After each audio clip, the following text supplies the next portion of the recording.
विरति पर स्वागत। आचार्य चाणक्य श्लोक को दिव्य भाव में आम मैंने श्रवण करुले। पुणी आचार्य चाणक्य आ गोटे अमृत दिव्यमय श्लोकटी रचना करिसेंती तांको शास्त्र रे। से कहउचंती जस्मिन् देशे न सम्मान न वृत्ति न च बांधवा न च विद्यागम कश्चित् तम देश परिवर्जयते। केले सही देश जोठारे सम्मान मिले नहीं, जोठारे जीविकार्जन सुविधा जोठारे नहीं, जोठारे विद्या वैश्विक ज्ञान आदि शिक्षा कर सुविधा नहीं, लोके जोठारे बंधुभावपन्न नुहंती से स्थान वर्जन करवा उचित। आचार्य चाणक्य ये प्रत्येक कथारे गोटे छोटिया कथा कहवाकू संदेश देवाई चाहते समाज को। जो संदेश समाज को कहते जोठारे जीविका अर्जन करवा, जोटी पेट पोषापी व्यवस्थित नहीं, जोटी पेट पोषा भली संबंधित नहीं, जो देश में जो राज्य में भोजन करने पेट को पोषार संबंध व्यवस्थित नहीं, आउ जोठी सम्मान मिलेना। देखंतु जो आम सम्मान होची आमर एक भूषण, सम्मान होची आमर गोटे मानविकतार परिचय। से सम्मान रे बंचिबा दरकार। जो देश रे जो जाति रे सम्मान नहीं, अर्थात आमे गोटे गाँ को जाइछे, जदि गोटे बंधुघर को जाइछे, जदि सेठी हमको सम्मान नहीं, जदि हमको सेठी श्रद्धा भावना नहीं, तेणु से स्थान को परित्याग करने आचार्य चाणक्य उद्घोषित करुछंदी। पुणी सेठी कहलेनी जीविका निर्वाह कथा कहले, जो स्थान जीविका निर्वाह करिहब, जोटी बंची हब, जोटी निजर परिवार प्रतिपोषण करि पारिबे, जोटी गोटे परिवार को आनंदमय रखि पारिबे, जोटी घरे खाइबा को भोजन थिबो, जो घरे समस्त व्यवस्था थिबो भोजन करिवार प्रतिपोषण करिवार, से स्थान को जदि नाही व्यवस्था से स्थान को परित्याग करिया पे पुनश्च कहउचंती लोक जोठारे बंधुभावपन्न नहंती। कारण गोटे बंधु भावना होची आम मानसिकतार परिचय। गोटे बंधु संपर्क, गोटे संबंध बंधु क्या कह जाए? आजिकल तो अनेक बंधु अच्छा, क्या बंधु कह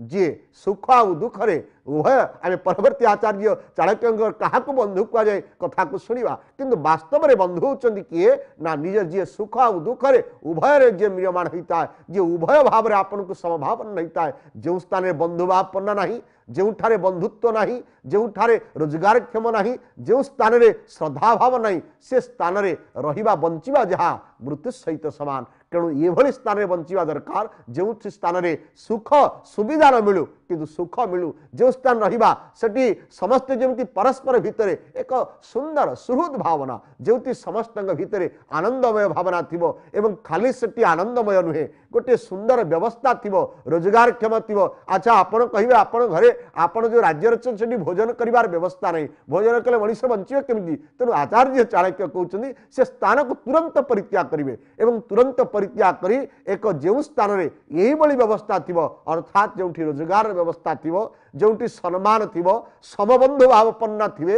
आपणक विचार सहित तांक विचार समन्वय होतबो, आपणक स्थिति सहित तांक स्थिति समन्वय होतबो, आपणक चिंताधारा रे तांक चिंताधारा समन्वय होतबो, एवं आपणकर मानसिकता रे ता मानसिकता चिंतन होतबो। ये उभय चिंतन जदि होतबो, उभय समान व्यवस्था होतबो, ताले से स्थान रे आपण निवास करिवे। खाली निवास कले हबनी, से स्थान रही करी आपण समभाव भावपन्न एक परिवेश तैयारी करिवे। जो परिवेश भितरे आपण रहिबे यही गुड़िक लक्षण थिबो, जदि से लक्षण नथिबे आसन परित्यज्य तुरंत से स्थान को परित्याग करिवे।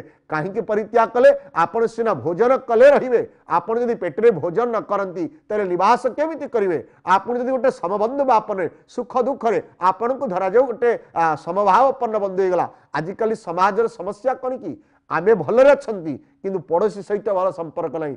समाज बर्तमान बहुत बड़ दुख, ये बड़ दुख होची आमे आम बाउंड्री रे खूब जोर प्रतियोगिता करुछे, आम प्राचीर को सुंदर करिछे, किंतु आम पाखरे थिबा पड़ोशी सहित आमर भल संपर्क नहीं, भल संबंध नहीं, किंतु समभावन संपन्न अर्थात निजर बंधु बांधव सहित एक समभावन तैयारी करिवा। ये समाज रे सबुठ आज गाँ ठारू सहर पर्यंत ये गोटिए दुख, ता दुख होची या जे आम भितर समभावपन्न नहीं, आम भितर बंधुत्व भावना नहीं। बंधुत्व आगुरी एमती व्यवस्था थिला समाज रे प्राचीन काले गाँव जो मैंने रोते, जदि क्या घरे अल्प टिके चीनी अभाव थिला से आउ क्या घर को जाऊला चीनी टिके आने, डाली टिके अभाव थिले ता पड़िशा घरे होता, पड़िशा घरे तरकारी होते से पड़ोशी घर को दौला। ये एक समभावपन्न संपन्न कहते एवं आचार्य चाणक्य ये उद्घोषित करुछंती। जोठी समभावपन्न लोक थिबे, जोठी आपणकर दुख थिबो, आपणकर खराब व्यवस्था थिबो, एई समय आउ जड़े बंधु आपण सहित सहभागिता हेले संपर्क तैयारी कले